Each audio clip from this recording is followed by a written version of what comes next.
Thank you.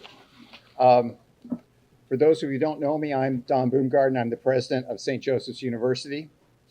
I'd like to welcome you to a speech today, Unlocking Potential, Essential Traits for Effective Leaders. I'm delighted to introduce our esteemed speaker, Mr. Michael Dowling.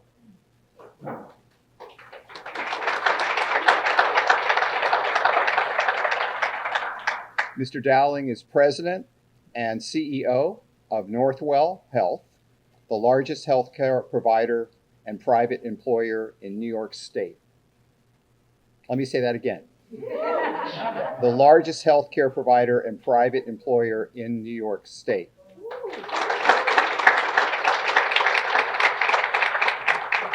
He is an award-winning leader, author, and one of healthcare's most influential voices.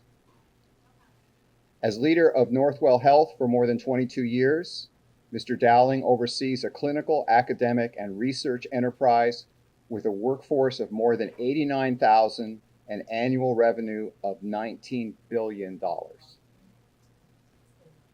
Let me read that again.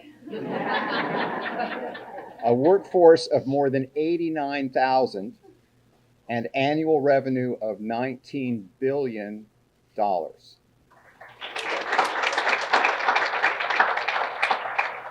Northwell cares for more than 2 million people annually through a vast network of 21 hospitals, more than 945 outpatient facilities, home care rehabilitation, and end-of-life services.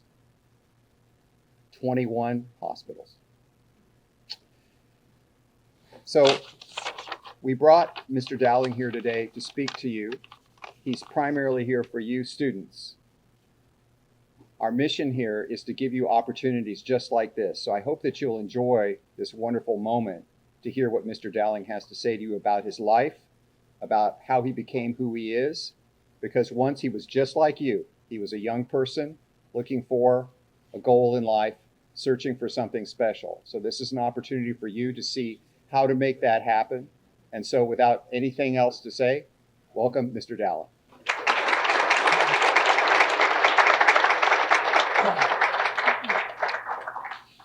Well, thank you very, very much. I appreciate the invitation. Thank you all for having me here. And by the way, the numbers are going to change a little bit in the next couple of weeks. So we're almost 20 billion in size today, but in about a month we'll be 24 billion, as we're in the midst of another major merger, which is going to conclude in the next couple of weeks. And that way we will get eventually, by about a month from now, we will have about 104,000 employees. But it's exciting. So what I've been asked to do, by the way, and I'll try to make this interesting, because I know as a student, when I sat in lecture halls like this, listening to speakers, I would say to myself, when is he ever going to shut up and get out of here? So I'll try to make this a little bit interesting. I was a student at one time, sitting in a room like this, wondering, what are the possibilities out there? What can I do? Where should I go? And I didn't have answers to any of this, but I will say one thing up front to everybody in the room, that you never allow your current circumstance to limit your future potential.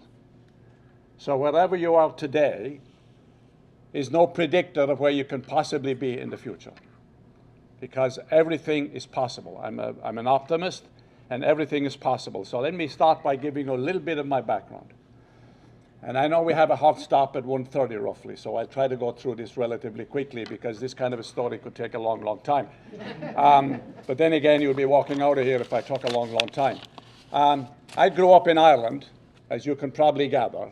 Some people think I'm from Brooklyn, but that is not true. I grew up in Ireland, and I grew up in a very, very poor family. We were very, very poor. I grew up in a home with no electricity, no running water, no bathrooms, no outhouse, no heat.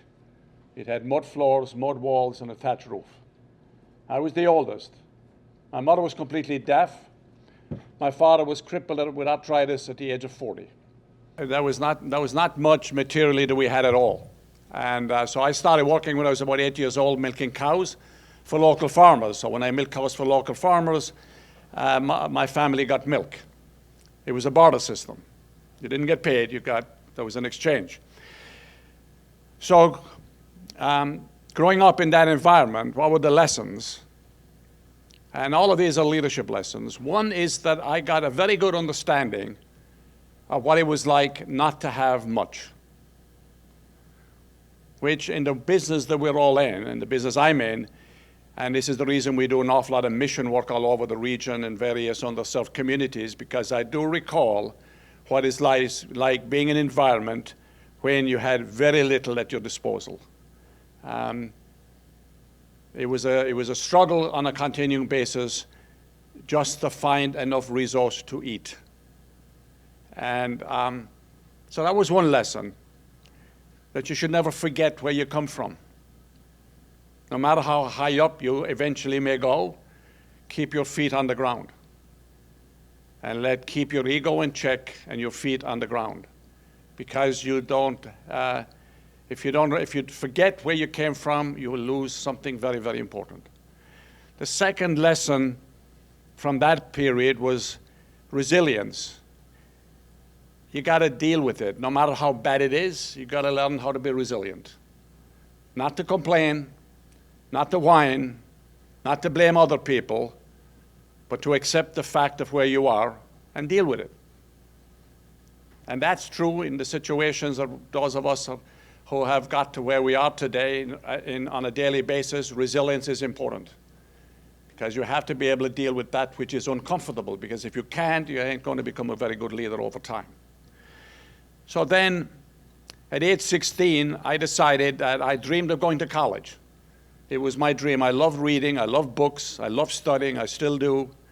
My mother, who was completely deaf, always had books around.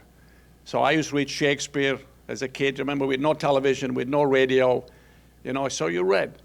But I dreamed of going to college, but I knew nothing about college. There was nobody in my neighborhood that knew anything about college, very few people had ever gone to college.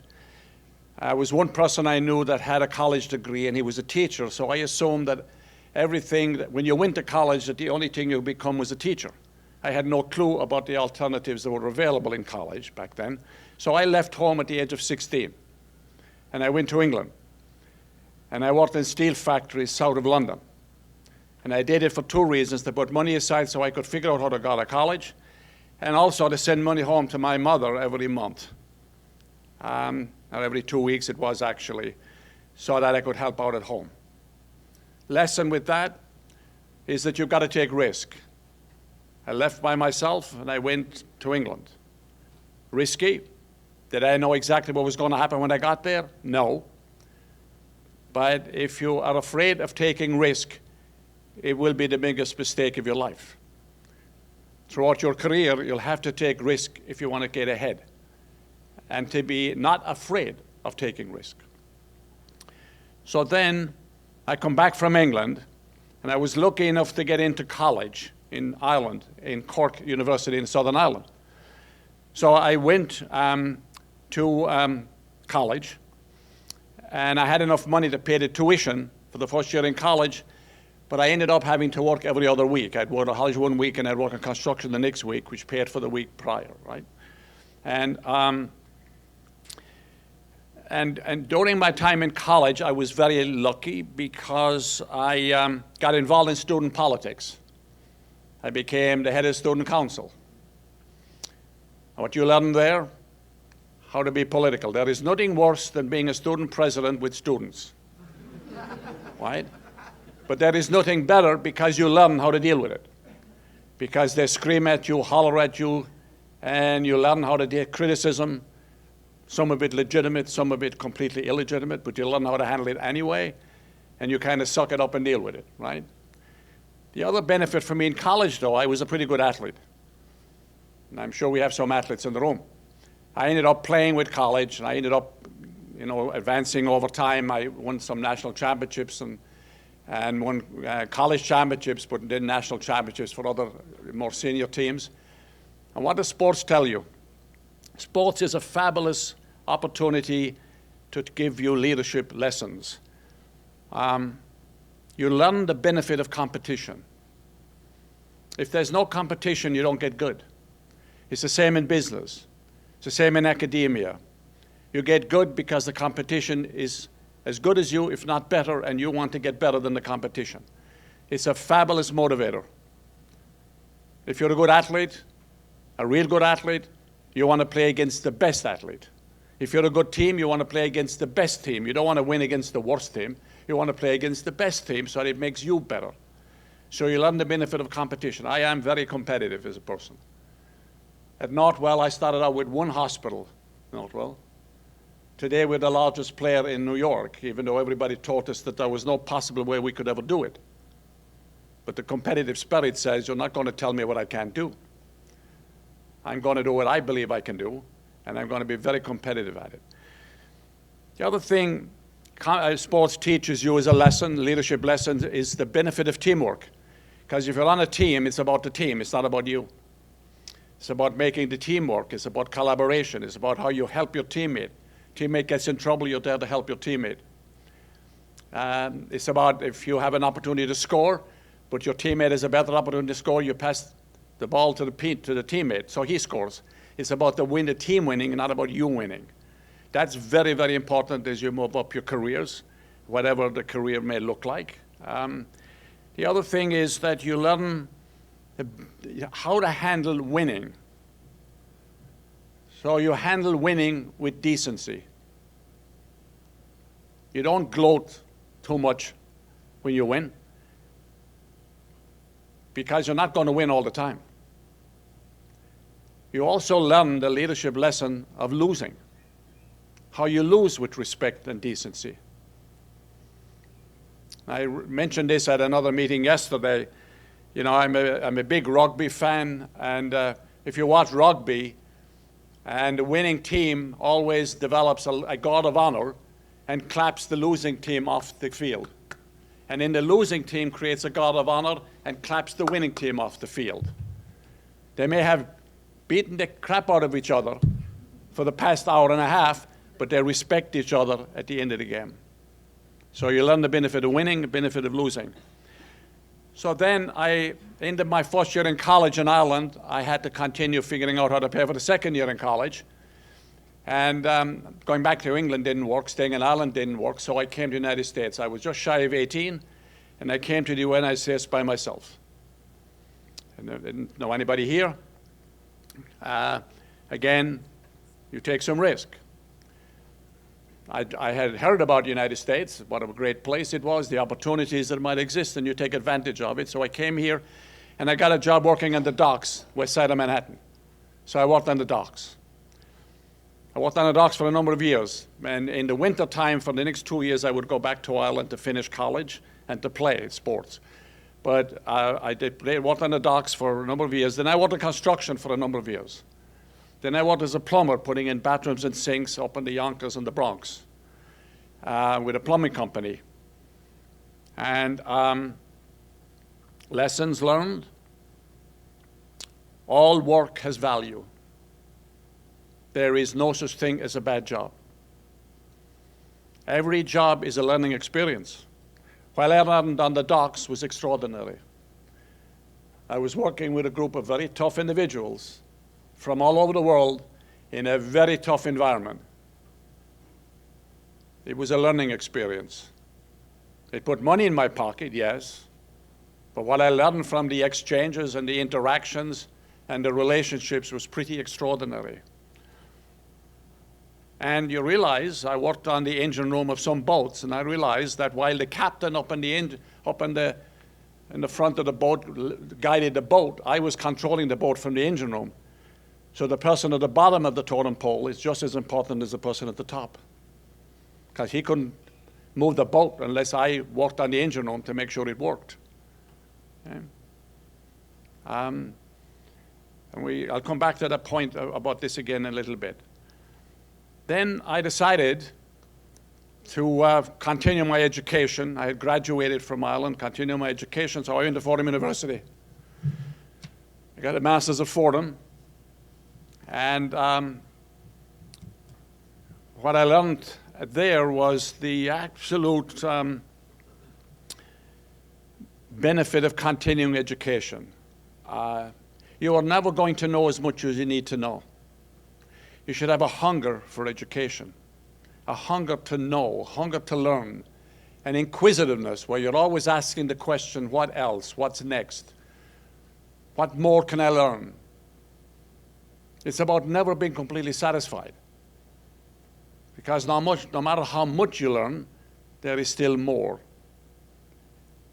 And your brain can accommodate a lot more than you think it can. You may study very, very hard, and you may get very tired studying, but there's a lot more competence in there than you think. You can always do more. So being at Fordham was a wonderful experience for me. And then I graduated. I worked in construction. A couple of years go by, and I was asked to teach an adjunct course at Fordham University. I'd never done this. I said, why not? What can I do? Screw it up? If I screw it up, I'll fix it. So I said, yeah, I'll teach the course. But I remember going home thinking, what the heck am I going to do? I'm going to be in front of master's degree students, and I'm going to teach a course. You want to talk about building confidence? If you're not scared, then you're not human. But when you're standing in front of a class, first time, and you have to act as if you know what the heck you're talking about, right? And I learned something else, that as a teacher, you study harder than the students because you don't want to look stupid in front of them, right? So I ended up teaching, and I eventually became a full professor at Fordham.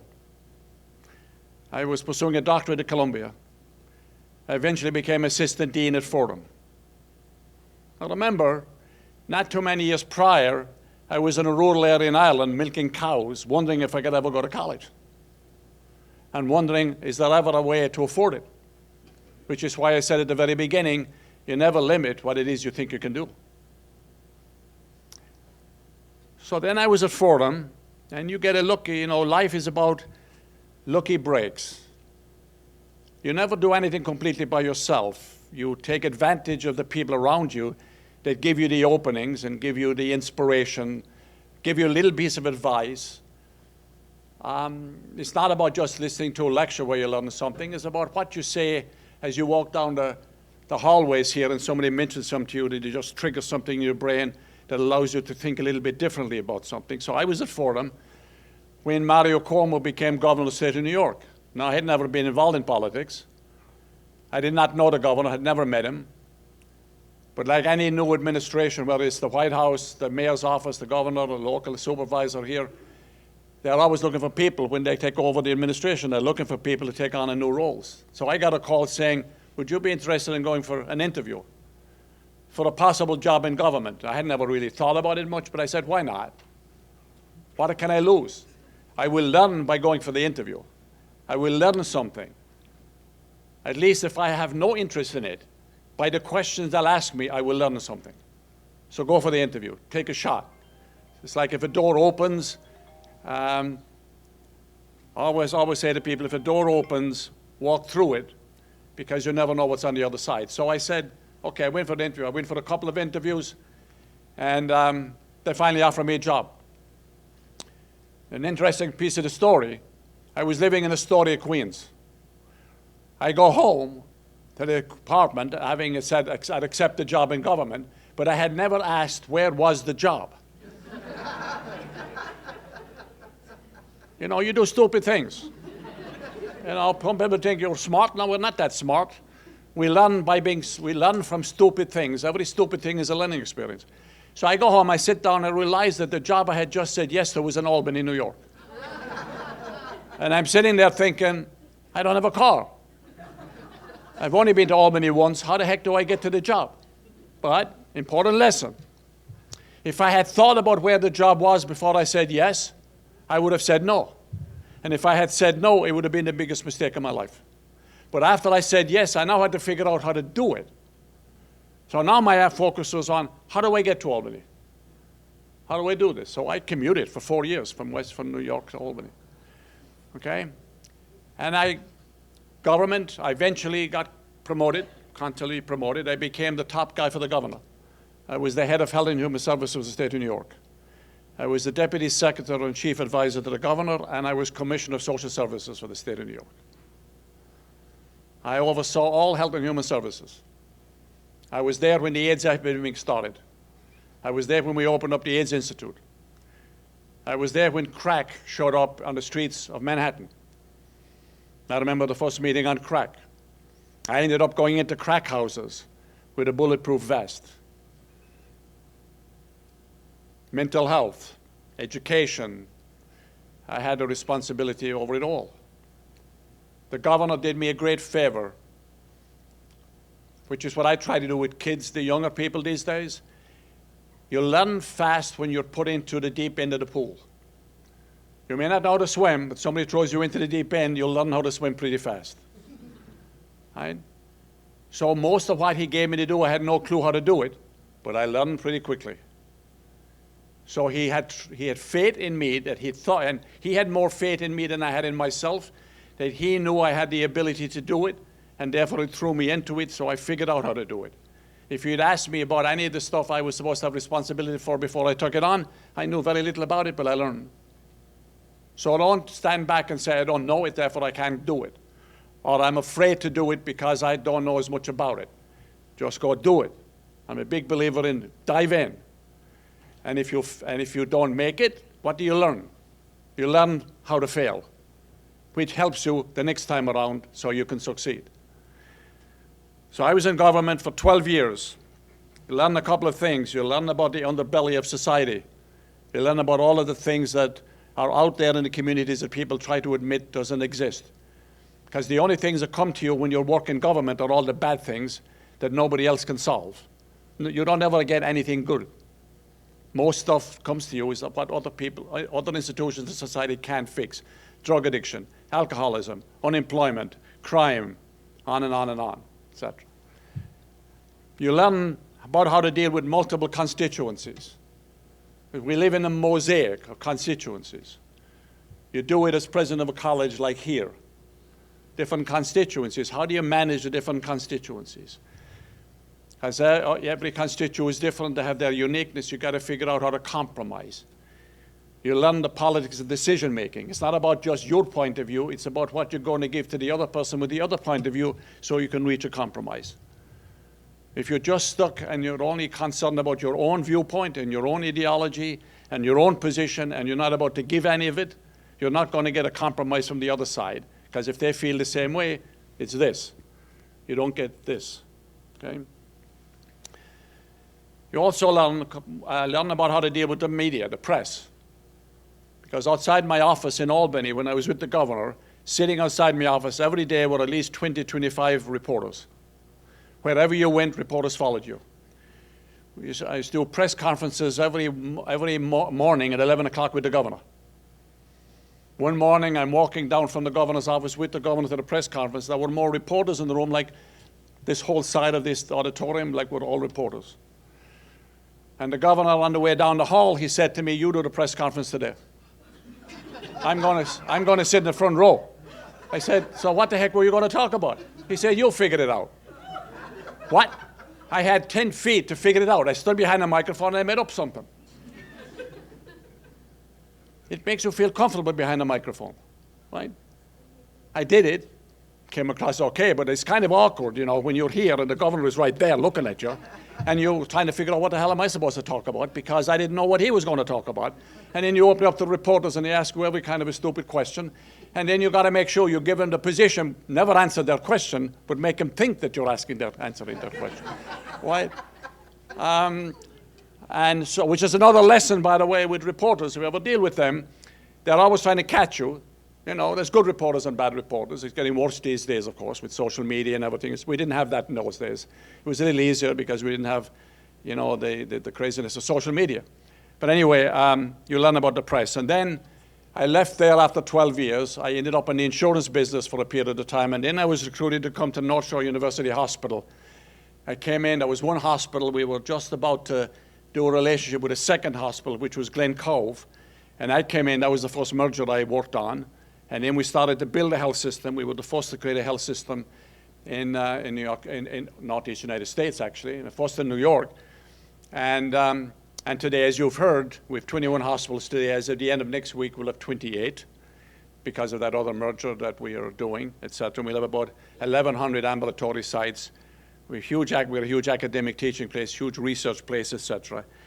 And what have I learned in healthcare? And I'm not going to go through a lot of the things, but one thing, and I know some people might be interested. When you're in healthcare, it's an extraordinary profession. It's something that is different and more unique than any other profession on the face of the earth, in my view. Because what do you do each and every day when you're in the business that we're in? You cure disease. You save lives. You put people back together. You extend life. You bring new life into the world. You come up with new discoveries and protocols and new research advancements. You invest in research. You educate the new workforce of the future. Okay? I meet every new employee that's hired at Northwell. We hire almost 300 people a week. I meet them all. I do an event like this with them for 3 hours, almost 3 hours every Monday morning. And I remind them that as we are sitting here this morning, there are thousands of people coming into our various facilities, and they're coming into our facilities because something is wrong. They're not exactly sure what's wrong. They don't know what the diagnosis is. They're not sure who they're going to meet when they come in. They don't know when they're going home. They don't know what the treatment is going to be. They're worried and scared. And their families are worried and scared. And we've all been, most of us here have been in this position. Yet because of what we do, most of them will go home tonight in a better condition than they were when they came in this morning. And the bulk of the rest of them will go home tomorrow or the day after. Some will go home with a new heart, a new liver, a new kidney, new stents to solve a cardiac problem, a new shoulder to fix a broken shoulder. Personally, I've had 9 orthopedic surgeries, mainly from sports. It's one of the benefits of sports. I mean, if you don't get hurt, you didn't play. If you haven't had a couple of stitches here and there, you didn't play. And if you haven't had a few broken bones, you didn't really play. That's what my father used to tell me. If he came home from a game and I wasn't hurt and I did a few stitches on my face, he'd say, "So you didn't play today?" All worth it, etc. So healthcare is a wonderful, wonderful profession. You're doing something different every day, and you're making a difference in somebody's life every single day. That is something to be extraordinarily proud about. For anybody in the audience here that is interested in healthcare, there are so many numerous career options, it's unreal. We're a candy store of opportunity at Northwell, just think of it. And it's no different than other large organizations. There is not a job that you would want to get involved in that we don't provide. So you want to be in finance, we got a huge finance department. You want to be in technology, we got a massive technology department. You want to be in the food business, we deliver at Northwell 10 million meals a year. Our food service is run by Michelin-star chefs. Our chief chef was the chief chef at the Plaza Hotel in New York City. You want to be a carpenter, you want to be a plumber, you want to be a nurse, you want to be a doctor, you want to be a PA. You want to be in radiation medicine. My daughter is a nurse. She's a cancer nurse. She treats cancer patients. She's a navigator for cancer patients with breast cancer. That's all she does every single day, is work with cancer patients. You want to be in real estate. You want to be in construction. We do $1 billion worth of construction a year. You want to be in real estate. We are the largest single real estate entity in Long Island. Just think. It's wide open. So when you come in, what you do as you come in is not necessarily what you're going to be doing 5 years later after you're in. Because part of the process is come in and figure out what the next avenues are. Don't confine yourself to what it is you started with. Every time you start something, it's only a start. It's not the end. It's the beginning of something for you to expand yourself, do something more. So a couple of lessons on leadership that I just want to mention, and on top of the ones I just already mentioned. One is that I'm a big, big believer on positive attitude. I hire for attitude. You can teach skill. I hire for attitude. I want somebody where the light bulb is 100 watt, right?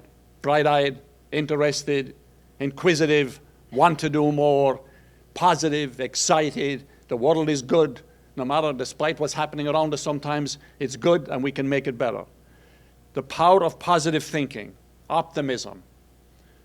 We try to surround ourselves at Northwell with optimistic people who believe that tomorrow will always be better than yesterday. So when you get up every morning, make today better than yesterday. Because when you get up every morning, imagine how lucky you are. Not everybody gets to get up every morning. You're very lucky when you get up every morning and have the opportunity to do something different that day, and then do that every day. And say to yourself, I did great things yesterday, but today I'm going to do more. I'm not going to be satisfied with what I did yesterday. I'm going to do more today. Second thing is, there is no substitute for hard work. Nothing. If it comes easy and you didn't earn it, you won't appreciate it. And if you have to do something, you're not reflecting on the job, you're you're telling us what kind of a person you are. The person who half does something tells me they only have half the respect for themselves. If you have full respect for yourself, you do everything you possibly can to the best of your ability and beyond. And these are the kinds of things I talk to employees about all the time, and we've been very lucky at Northwell so far. And we try to keep that very positive attitude and hard work. Resilience, I referenced this earlier. It's important to be positive and to be good when things are not so good. It's easy to be good when things are good. The question is, can you be good when things are not so good? And I saw examples of this like you wouldn't believe during COVID. I walked a COVID unit every single day during COVID. I was in a COVID unit every day. That was a difficult environment. And when you observe staff in those units every day and what they did, you walked away inspired by their dedication, their performance, their passion, their commitment, how they went above and beyond in very difficult environments, putting their own health in danger, potentially, each and every day, and what they did. Good people inspire other people. You're inspired by people around you. Because remember, leadership is about influence. Keep this in mind. It's not about a title. I could care less about titles. It's not where you sit and what kind of an office you've got. It's not about the size of the desk. It's about influence. And leaders are not people necessarily at the top of the organization. The most influential people in any organization are the people at the bottom. Can you influence the person next to you? Because people will be influenced by positive people. Do you have a positive influence on the person sitting next to you? In class with you, do you have a positive influence? If you have a positive influence and you can get them to think a little bit differently, to think better, you show real leadership characteristics. That's what's important. Relationship skills. You know, you can be the smartest person in the world, but if you're a jackass, nobody will really want to work with you. It doesn't matter how smart you are. What really distinguishes you is your ability to deal with other people, even in the world of technology. Okay?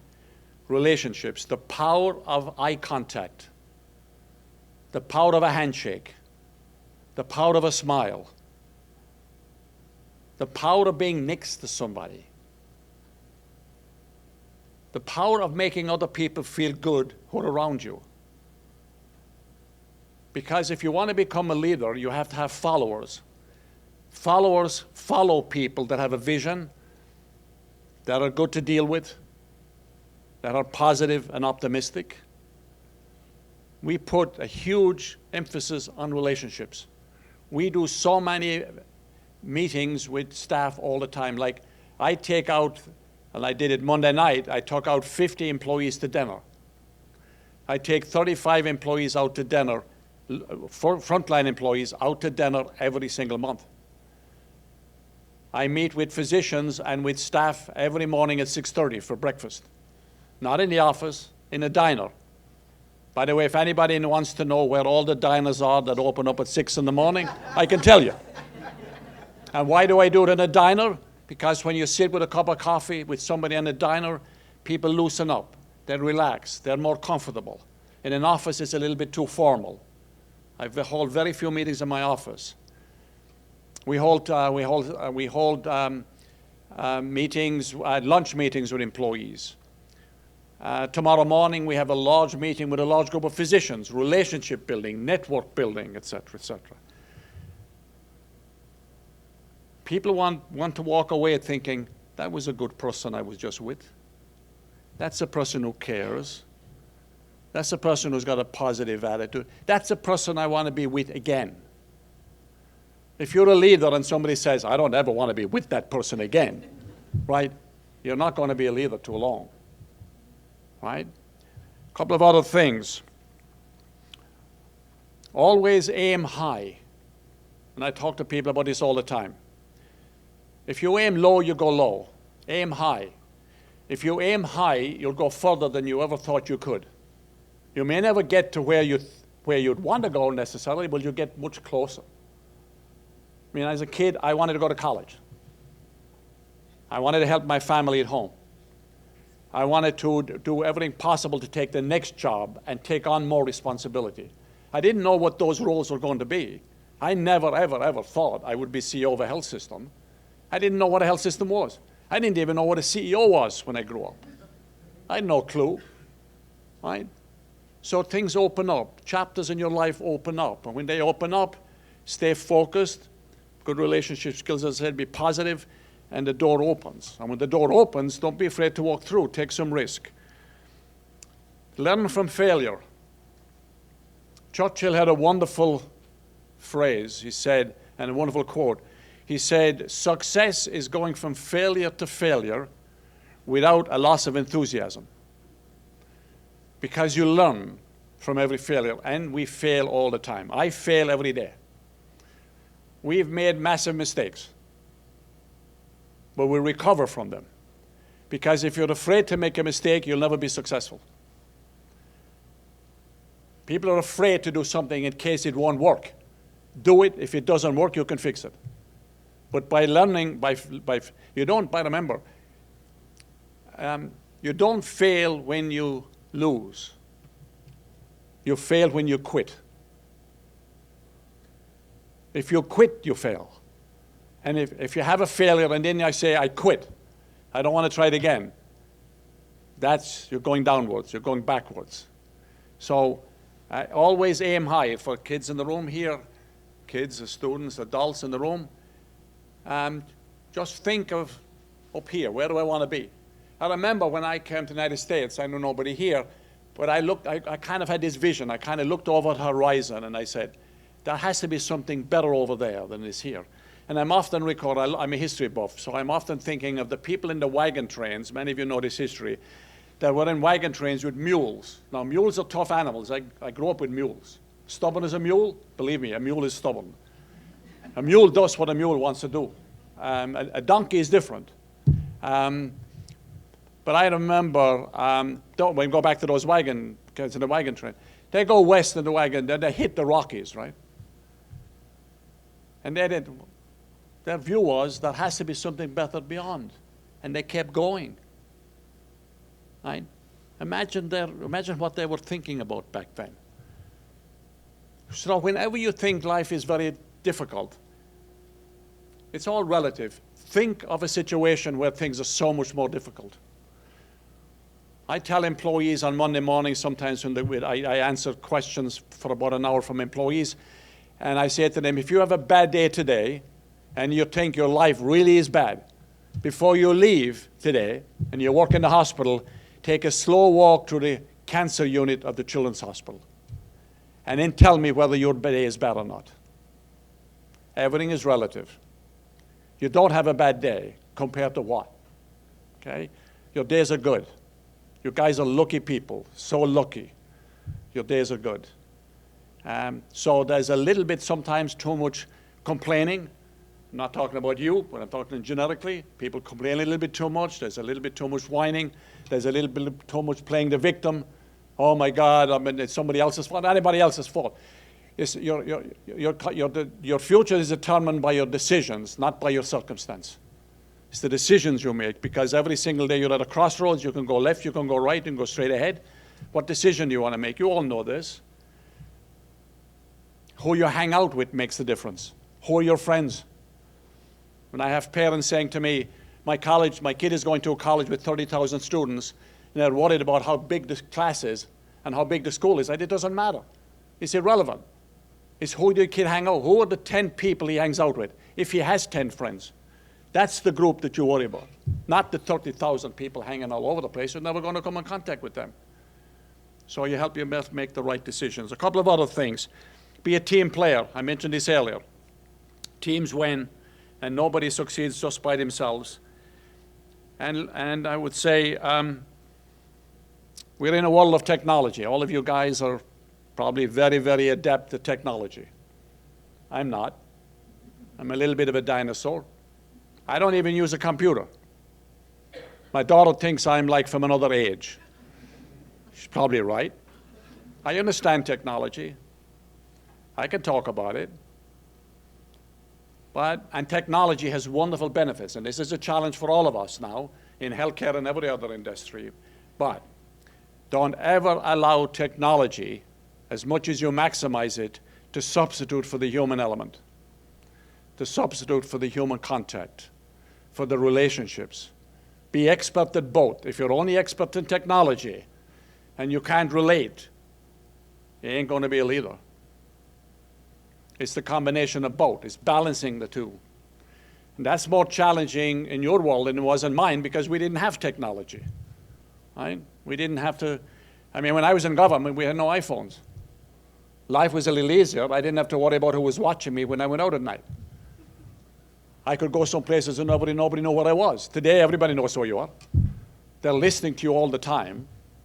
Well, you ever on your phone talking about something, and the next thing an ad comes up on the stuff you were just talking about?